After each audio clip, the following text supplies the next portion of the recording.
قافلة الهدى الدعوية.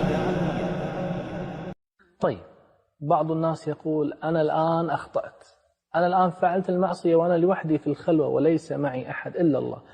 طيب ماذا أفعل الآن؟ طبعا عليك التوبة، لكن يمكنك أن تفعل شيئا ذكيا أيضا، شيء آخر. تدري ما هو؟ أن تفعل العكس. نعم، من حسن تعاملك مع الله إذا عصيته وأنت لوحدك أن تفعل العكس، أن تطيعه بالخلوة وأنت لوحدك حيث لا يراك أحد، كما أنك عصيت في الخلوة عندما لم يكن يراك أحد. قال تعالى: إن الحسنات يذهبن السيئات. مثل ماذا؟ يعني مثلا تصدق بالسر، لأن صدقة السر تطفي غضب الرب.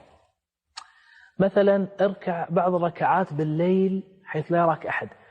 اعمل عمل خير واجعله مستمرا طوال حياتك ولو كان بسيطا، وحتى لو كان إطعام حيوان مثلا، ولكن بالسر لا يعلم بذلك أحد.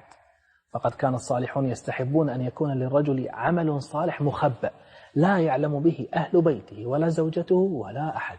إياك أن تكون أول الخاسرين إذا كنت في خلوتك مع الله. إياك أن تكون من هؤلاء الذين إذا حصلت لهم خلوة بالله فإن أول شيء يفعلونه له سبحانه هو أنهم يعصونه. انتبه، لا يكون الله عز وجل في قلبك هو أهون من ينظر إليك، لأنه سبحانه عزيز.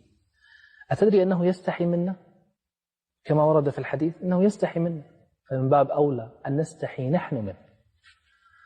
اللهم اقسم لنا من خشيتك ما تحول به بيننا وبين معصيتك، ومن طاعتك ما تبلغنا به جنتك، ومن اليقين ما تهون به علينا مصائب الدنيا.